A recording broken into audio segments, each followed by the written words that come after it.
네, 오늘은 욥기서 15번째 시간입니다. 욥의 난제라는 제목으로 하나님 말씀 나누도록 하겠습니다. 사람이 사는 게 힘이 들고 오려면요, 몇 가지 변화가 찾아옵니다. 주로 좋은 변화보다는 나쁜 변화가 많습니다.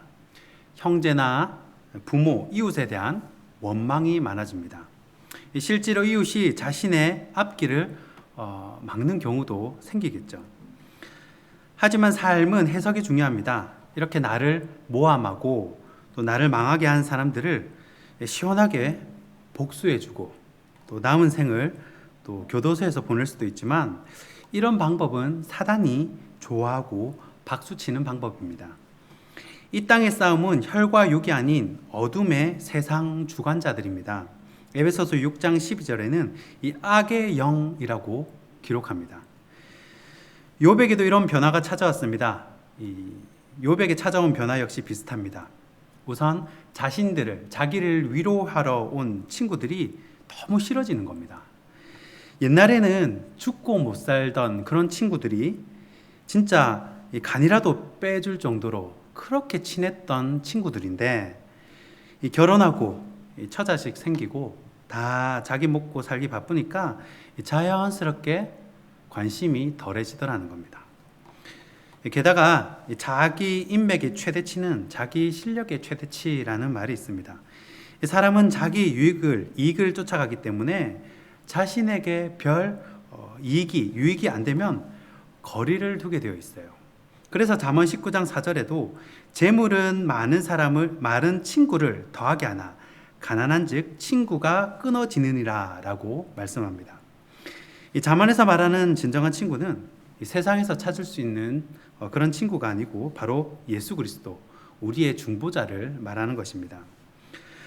욥도 인생의 단맛 보고 살다가 이제 쓴맛을 보니까 이런 느낌을 다 경험하게 됩니다. 옛날에 느끼던 친구들이 아닌 거죠. 그래서 옛날에는 욥이 최고다, 욥 역시 대단하다 이랬던 친구들이 욥이 어느 자리에서 딱 내려오는 순간 내가 가진 게 없으니까 예전 같지 않다는 거예요. 그러나 이 고난에는요, 부정적인 측면만 있는 것은 아닙니다. 고난이 주는 긍정적인 면은요, 인생에 대해서 좀 보다 진지하게 고민하게 만든다는 것입니다. 그래서 사람이 깊이가 있어집니다. 그리고 또 하나, 어려운 사람들의 마음을 이해할 수 있게 된다는 겁니다. 이 동병상련이라는 말은 본인이 경험해 봤기 때문에 느끼는 동일한 감정입니다. 그럼에도 불구하고 욥에게는 이해할 수 없는 인생의 난제들이 있었습니다. 옛날에는 그런 생각을 전혀 못하고 살다가 이 고난을 만나고 나니까 이제 그런 것들이 눈에 보이기 시작하는 거예요. 그래서 오늘은 이 고난 중에 욥이 가졌던 인생의 난제들을 한번 살펴보면서 하나님의 뜻을 발견하는 복된 시간이 되고자 합니다. 첫 번째입니다. 첫 번째 욥의 난제는요, 때를 알 수 없다라는 것입니다. 1절 말씀입니다. 어찌하여 전능자는 때를 정해 놓지 아니하셨는고 그를 아는 자들이 그의 날을 보지 못하는고. 아멘. 자, 욥은 어째서 전능자는 때를 정해 놓지 않았느냐 하는 그 인생의 난제를 이야기합니다. 후반절에 그의 날이라고 나오죠. 그의 날은 심판의 날입니다. 그러니까 이 악인들을 왜 심판을 안 하냐라는 거예요. 우리는 때를 알 수가 없습니다. 죽을 때도 알 수 없고 고난의 시간이 지나가는 그때도 알 수가 없습니다. 그리고 악인이 언제 응징을 받을 것인지 그것도 우리는 알 수가 없습니다. 러시아의 기독교 작가 톨스토이가 쓴 단편 중에 사람은 무엇으로 사는가라는 소설이 있습니다. 천사 미하엘이 이제 어린 아이의 영혼을 데려오라는 하나님의 명령을 받고 이제 아이에게 갑니다. 그 영혼을 데려가기 위해서. 그런데 그 엄마가 너무너무 간절하게 애절하게 이 아이 없으면 못 산다고 그렇게 매달리니까 이 마음이 약해진 이 천사 미하엘이 하나님의 명령에 불순종하게 됩니다.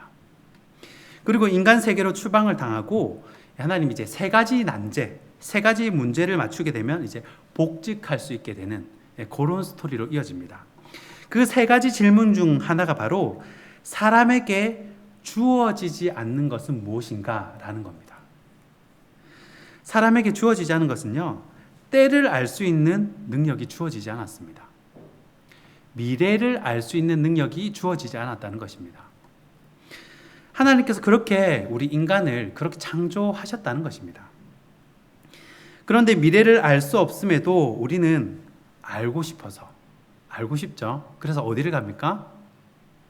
용하다는 점집에 가게 됩니다. 왜 갑니까? 하나님께 기도하면요, 답답하다는 거예요. 때를 안 가르쳐 주십니다.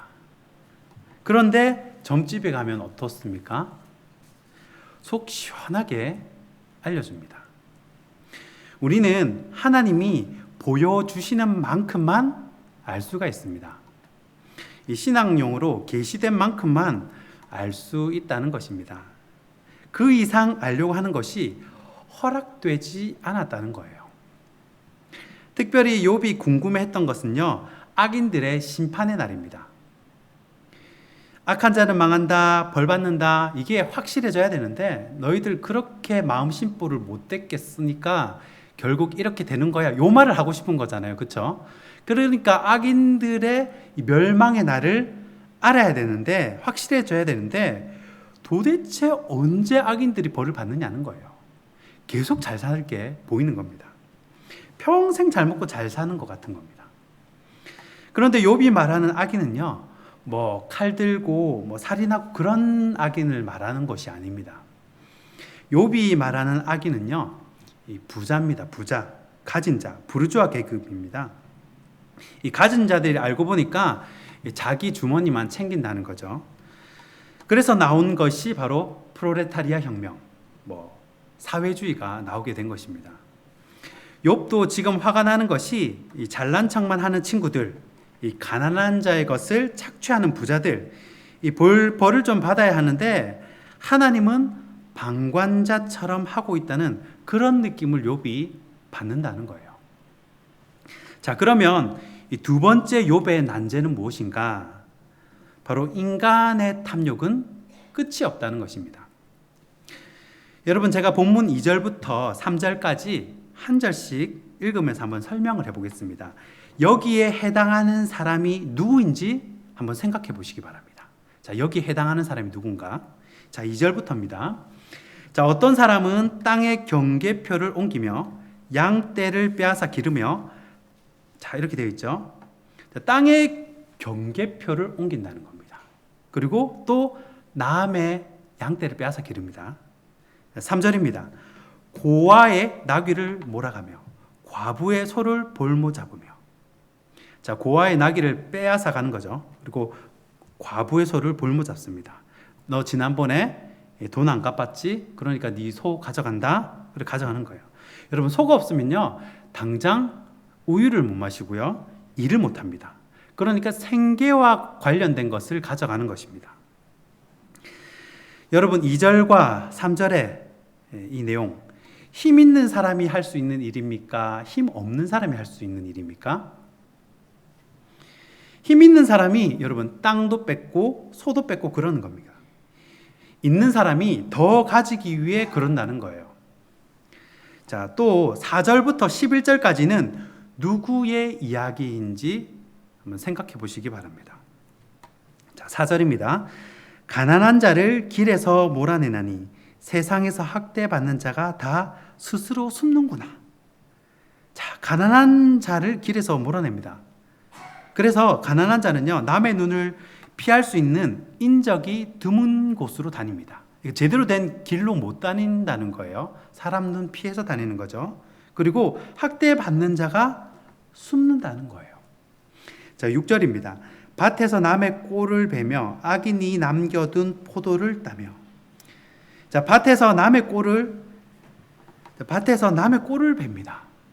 사실 이것 자체가 서러운 일 아니겠습니까?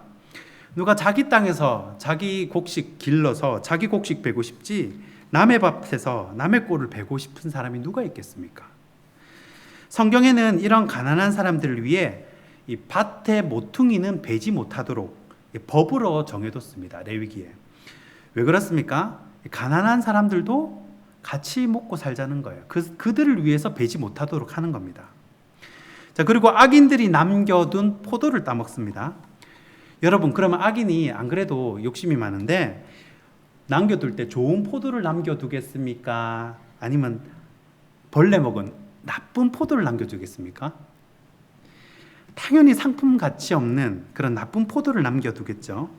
다 따고 싶은데 싹싹 다 구석까지 다 따고 싶은데 법이 어쩔 수 없이 가난한 자를 위한 법이 이러니까 모퉁이를 남겨둬야 되니까 어쩔 수 없이 제일 안 좋은 포도를 남겨두는 겁니다.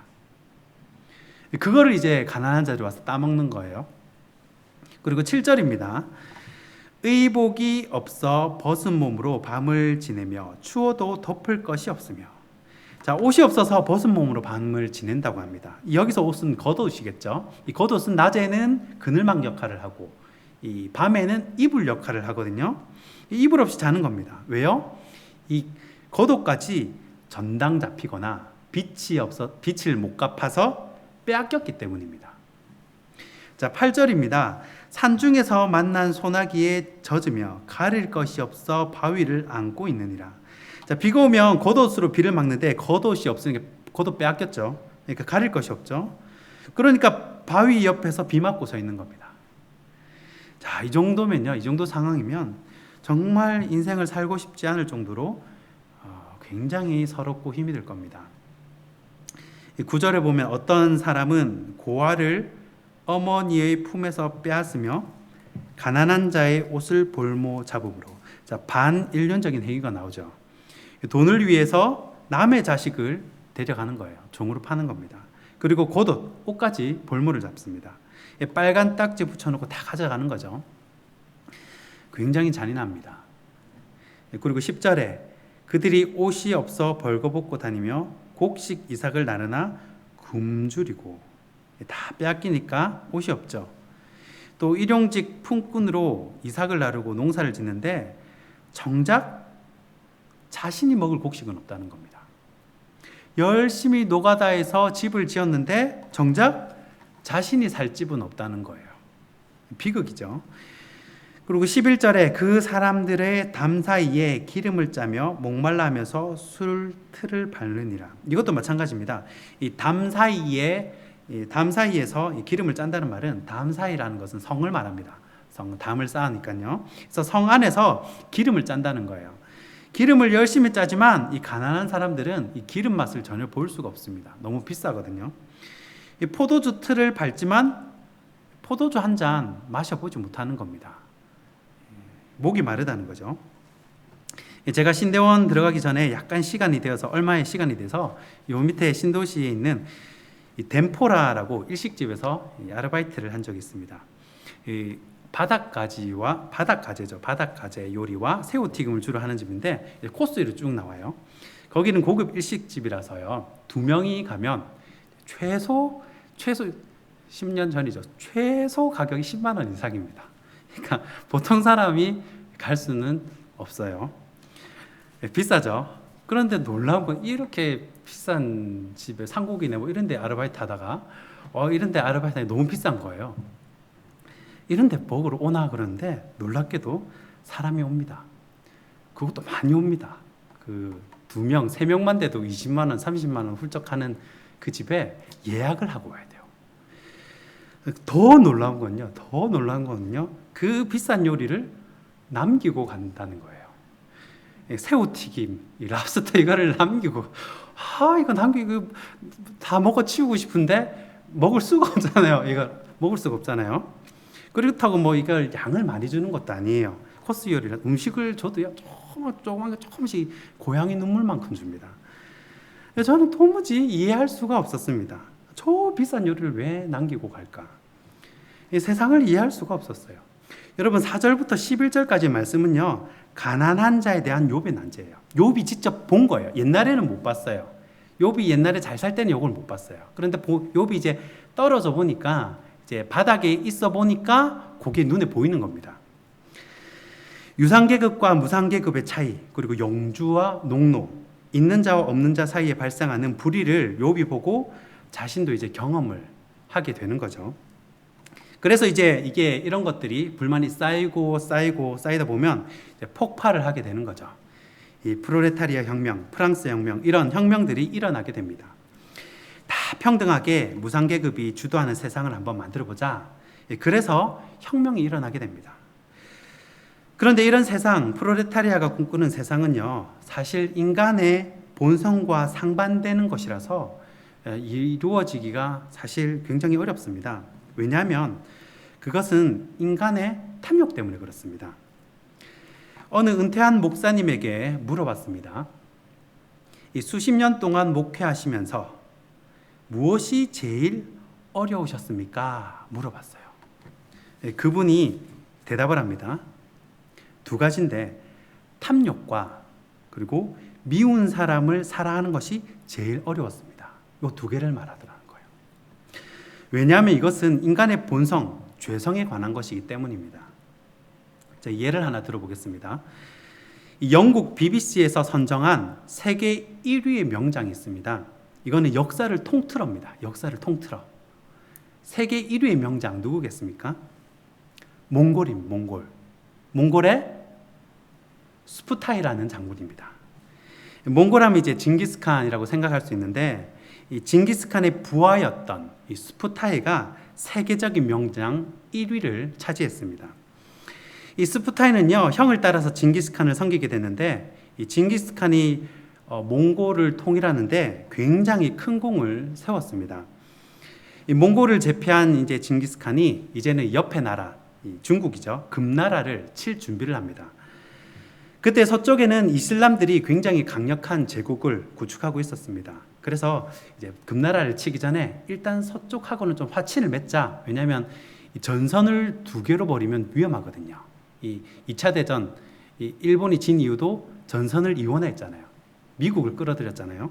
그러니까 이 징기스칸이 서쪽 이슬람은 좀 이렇게 화친을 맺자 이래가지고 화친을 맺기 위해서 사절단을 보냅니다. 이슬람으로 사절단을 보내는데 그 사절단을 이슬람에서 처형해 버립니다. 그것도 굉장히 잔인한 방법으로 처형을 해버려요. 그러니까 이 징기스칸이 뚜껑이 열리는 거죠. 그래서 자신의 최정예 장군들을 다 모집해서 보냅니다. 그래서 금나라 치러 가려는 계획 다 취소하고 이제 서쪽으로 유럽을 향해서 가는 겁니다. 이슬람 군대가 약 40만 병력입니다. 코끼리 부대도 있고요. 뭐 굉장히 막강한 화력이 막강했습니다. 징기스칸은 그때 이제 엄청난 이제 장군들이 있었거든요. 제베, 스푸타이, 차카타이 이런 자신이 데리고 있는 최고의 명장들을 다 데리고 총출동을 합니다. 그래서 호란전 전투를 징기스칸과 함께 이렇게 넘어갑니다. 이때 사람들은 누가 과연 저 강력한 이슬람을 이길 수 있을까 그랬는데 이때 이 징기스칸이 이 이슬람을 완전히 격파시켜 버립니다. 그 지도에서 지운다는 생각으로 싹 쓸어버리는데 불과 2년밖에 걸리지 않았대요. 그런데 수장인 무하마드가 도망을 가니까 너무 깊숙이 쫓아갈 수는 없으니까 징기스칸이 이제 돌아가고 제베와 스푸타이에게 2만 명을 주면서 끝까지 쫓아라, 잡아라, 와라 이래가지고 끝까지 쫓아갑니다. 그런데 이 몽골 기병의 특징이 뭐냐면요, 가는 지역마다 그냥 다 몰살을 시켜버려요. 뭐 살려주고 이런 거 없습니다. 다 몰살을 시켜버립니다. 초토화 전략을 쓰는 거죠. 그러면서 이제 다 몰살시키면서 쫓아갑니다. 그렇게 쫓아가다 보니까 이란까지 가게 된 겁니다. 2만 명으로 이란도 가고 또 이라크도 가고 위쪽으로 올라가서 터키도 이기고 쭉쭉 가면서 아시아의 서쪽 끝까지 다 지배를 하게 된 겁니다. 그리고 이제 유럽의 어느 나라랑 붙나면 바로 러시아와 붙게 됩니다. 2만 명의 몽골 기병과 7만 명의 러시아 키예프나 뭐 이런 러시아 연합군하고 붙습니다. 그리고 그 7만 명을 몰살시켜 버립니다. 결국 러시아 남부를 지배하게 됐는데 이때 딱 징기스칸이 호출을 해요. 그래서 유럽 정벌은 잠깐 멈추고 돌아간 것이 바로 1차 정벌입니다. 일단 몽골에서 제일 큰 적, 가장 위험하고 강력한 적은 중국입니다. 금나라였거든요. 이 금나라는 힘이 세죠. 50만 명의 군사가 있었고 몽골은 10만 명 정도의 군사가 있었습니다. 수적으로 열세죠. 그런데 이 10만 명이 50만 명을 몰살시켜 버립니다. 또 신기했던 건 금나라는요, 이 징기스칸의 전술, 병법을 알고 있었습니다. 유인 전략이거든요. 징기스칸의 그 수부타이의 전략은 유인 전략입니다. 평지에서 싸우면 기병이 유리하니까 산지나 요새에서 이렇게 숨어가지고 금나라가 이제 몽골하고 싸웁니다. 그런데도 금나라가 져요. 이제 중국을 통일하고 다시 서쪽으로 갑니다. 그때 이제 총사령관이 바투라는 사람이 있었는데 이 사람이 조금 이렇게 수프타이만큼은 아니었나 봐요. 그 밑에 수프타이가 이제 부사령관으로 출정을 갑니다. 그래서 바투라는 총사령관이 가가지고 막 이렇게 병력을 까먹은 거죠. 일을 막 좀 그르쳐놓고 병력을 까먹으면 수프타이가 다시 가가지고 꾸역꾸역 해 어떻게든 막 다 뭐 치우고 어떻게든 이겨놓습니다. 그래서 어디까지 이겼냐면 모스크바, 러시아를 이제 통으로 다 이제 삼킨 거죠. 모스크바를 이기고 그 당시 유럽 최강이라고 하는 이 템플 기사단, 크로아티아 왕국, 신성 로마 제국의 그 연합군 10만 명까지 몰살시키면서 동유럽을 완전히 쓸어버립니다. 이제 로마만 정벌하면 끝이 나는 거죠. 이제 완전 세계 정복입니다. 그러던 차에 갑자기 1241년에 칸이 사망하면서 이제 몽골로 돌아가게 됩니다. 이렇게 2차 정벌로 유럽을 쓸어버렸던 데 걸렸던 시간은 불과 1년이었습니다. 이 엄청난 속도로 유럽을 격파한 거죠. 만약에 이 몽골에 칸이 죽지 않고 조금만 더 이 수부타이에게 시간을 줬더라면 아마 유럽을 완전히 제패하지 않았을까 하는 생각이 들었습니다. 나중에 칸의 자리를 물려받은 사람이 이 수부타이에게 한 번 더 부탁을 합니다. 한 번만 더 유럽을 좀 이렇게 이겨주세요. 박살내주세요. 하니까 이 수부타이가 이 얘기를 하죠. 저는 이미 한쪽 눈을 잃었습니다. 그리고 너무 많이 전투를 해가지고 이제는 말을 탈 기력조차 없습니다. 그리고 이렇게 시름시름 앓다가 이 수부타이는 죽게 됩니다. 이 수부타이가 죽은 나이가 73세였고요. 이 수부타이가 벌인 대규모 전투, 작은 전투 빼고요. 중규모 전투 빼고 대규모 전투만 65번이었대요. 그런데 65번이었는데 단 한 번도 진 적이 없답니다. 엄청난 전적이죠. 65번 싸웠는데 한 번도 진 적이 없대요. 그리고 이 사람이 정복한 나라만 32개였습니다. 그래서 이 영국의 BBC가 선정한 역사상 최고의 명장 1위가 바로 이 수부타이 장군입니다. 자, 이렇게 대단한 사람, 분명히 병법이 있었을 거 아니에요. 전략이 있었을 거 아닙니까? 이 사람이 있었던 전략이 있습니다. 이 망구다이라는 전략인데 이 망구다이 전략이 무엇인지 이해할 필요가 있습니다. 이 망구다이 전략은 우리나라 말로 위장후퇴술입니다. 위장후퇴술. 이거는 그냥 처음에는 그냥 들이박아요. 그냥 이제 들이박고 형편없이 싸웁니다. 그러면서 이제 도망을 합니다. 근데 그냥 도망가면 상대편이 알아채잖아요. 그래서 유럽 군대들이 얘네들이 지금 우리를 함정으로 끌어들이는구나 하고 안 따라가겠죠. 그런데 얘네들이 자기들 병사들이 죽어가면서 누가 봐도 피해를 입으면서 도망을 갑니다. 그러니까 유럽 군대는 해볼만 하네 이런 생각이 들겠죠. 그리고 이때 내가 완전히 승리를 해가지고 공적을 좀 쌓아야지 그런 마음이 장군이라면 다 들겠죠. 그러면서 뭐를 하냐면 도망가면서요 조금씩 귀중품들, 군사용품 같은 전리품을 일부러 떨어뜨립니다. 전리품들을. 그래가지고 상대편 안에 이 욕심이 나게 탐욕이 생기게 하는 거예요. 탐욕이. 그러면서 계속 쫓아오겠죠. 근데 너무 빨리 도망가면 안 쫓아오니까 약간의 거리를 유지해 줍니다. 잡힐 듯 하면서 이제 화살로 한 번씩 통통 쏴주면서 자극을 하면서 도망가는 거죠.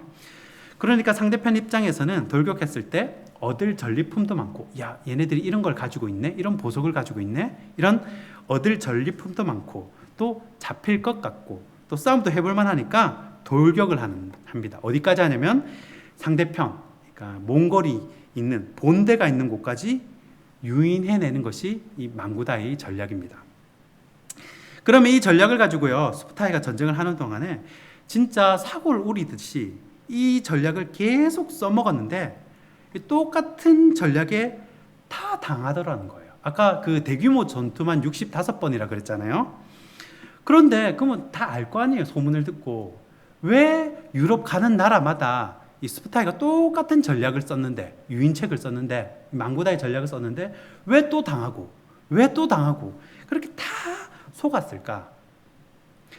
당연히 이유가 있겠죠. 바로 이 스프타이가 인간의 탐욕을 이용했기 때문입니다. 내 마음에 탐욕이 생기도록 하는 거예요. 이 탐욕이 생기면요, 이성이 마비돼 버립니다. 마치 이 백화점의 명품 가방을 보면 그 여자들 막 마비되잖아요. 그런 것처럼 이 마비가 돼 버리는 거예요. 사람의 탐욕은요, 끝이 없습니다.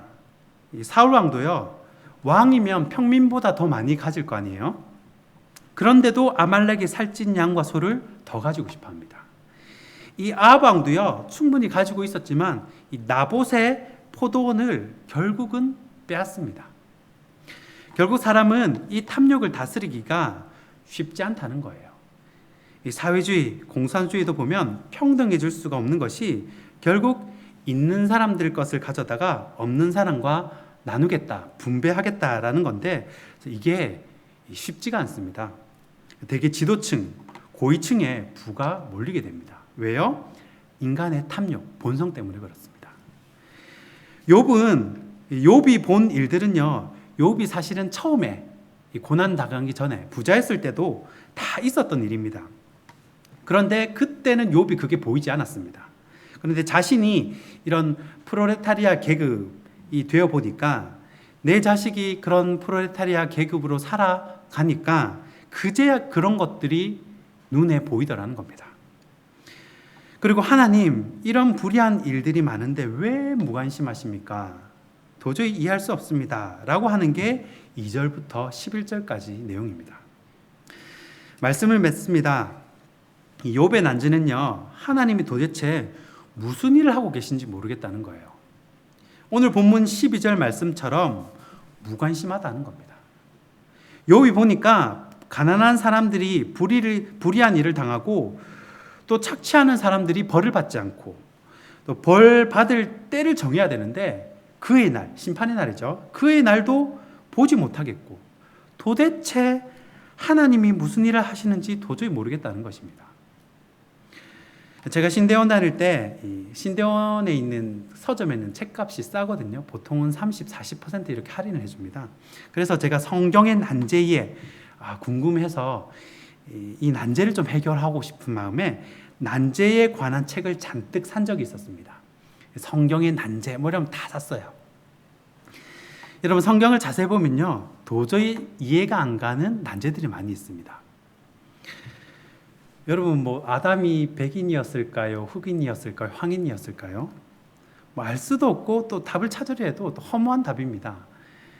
흑인은 하나님이 인간을 너무 구워가지고 태워가지고 흑인이 된 거고, 백인은 미처 덜 익었는데 꺼내가지고 백인이 된 거고, 이런 결국은 알아도 별 의미가 없고 그런 것들입니다. 결국 저는 난제는 난제대로 남겨두기로 마음먹게 되었습니다. 연구는 하되 하나님께서 허락하신 범위에만 공부를 하는 것입니다. 억지로 풀려고 하니까 이 엉뚱한 곳으로 가게 되는 겁니다. 욥도 인생에 난제가 많았습니다. 하나님이 왜 나에게 이러시는지, 또 왜 가난한 사람들은 가난한 것도 서러운데 왜 이런 고통을 받아야 하는지, 그리고 악인들은 왜 벌을 받지 않는지, 또 심판의 때를 왜 하나님은 정하지 않으시는지 온통 난제였습니다. 그러나 분명한 사실은요, 욥의 고난을 통해 욥이요, 이전에는 관심이 없었던 사회 문제, 빈곤층, 약자의 고통에 대해 관심을 가졌게 됐고, 또 보다 깨끗한 그릇, 보다 순결한 보석이 되었다는 거예요. 이 욥기 전체의 핵심, 전체의 주제가 욥기 23장에 있거든요. 그 바로 전장에 있어요. 뭐라고 돼요? 뭐라고 말합니까, 욥이? 내가 뭐처럼 나가요? 정금으로 나간다. 이렇게 고백을 하죠. 우리에게 벌어지는 일을 우리는 다 이해할 수가 없습니다. 그러나 하나님은 이 모든 일들을 통해서 우리를 더욱 순결한 보석으로 만들기 원한다는 사실입니다. 욥이 세상의 모든 일을 다 해석해내진 못했지만 결국 나중에는 자신의 신앙이 정금처럼 변하게 됩니다. 이 자리의 모든 성도님들과 제가 이해할 수 없는 이 세상의 불의와 고난 속에서도 이 믿음을 잃지 않고 정금과 같은 신앙으로 변화되어 가시기를 주님의 이름으로 축원하고 축복합니다. 기도하겠습니다. 고마우신 하나님, 우리 인생에 벌어지는 모든 일들을 우리는 이해할 수 없지만 이 모든 일들을 통하여 나를 연단하시고 아름다운 보석으로 순금으로 만들어 가시는 줄 믿고 감사드립니다. 바라기는 이 모든 시험 가운데 우리가 잘 견뎌낼 수 있는 믿음과 힘을 더하여 주셔서 실족하여 넘어지거나 이웃을 원망하는 일이 없도록 우리의 마음과 입술을 지켜 주시옵소서. 주일 저녁마다 예배의 자리를 잊지 않고 찾아오는 주님의 자녀들을 특별히 기억하여 주셔서 그들의 기도 제목이 응답받게 하시고 가정의 모든 걱정 근심이 사라지는 은혜가 있게 하여 주시옵소서. 우리 부산 신성교회를 위해 기도합니다. 마지막 시대에 주님께 칭찬받는 교회 되게 하여 주시고 다음 세대가 모이는 교회가 되게 하여 주시옵소서. 장년들이 차고 넘치는 교회가 되게 하여 주시옵소서. 이를 위하여 세우신 우리 담임 목사님을 기억하시고 성령의 충만한 은혜를 더하여 주시옵소서. 그의 가정이 평안케 하시고 때마다 시마다 돕는 자를 허락하여 주시옵소서. 함께 동역하는 사역자들과 우리 관사님, 직분자들을 기억하셔서 한 마음으로 달릴 때 아름다운 천국교회가 이루어지게 하여 주시옵소서. 주님, 한우들을 위해 기도합니다. 그들의 고통을 덜어주시고 그 가정의 그늘이 속히 거치게 하여 주시옵소서. 이제는 우리 주 예수 그리스도의 은혜와 하나님 아버지의 사랑과 성령의 교통하신 은혜가 이해할 수 없는 고난 가운데 우리를 보석처럼 정금 만드시길 원하는 이 자리에 모인 모든 성도들 위해 이제로부터 영원히 항상 함께 있을지어다. 아멘.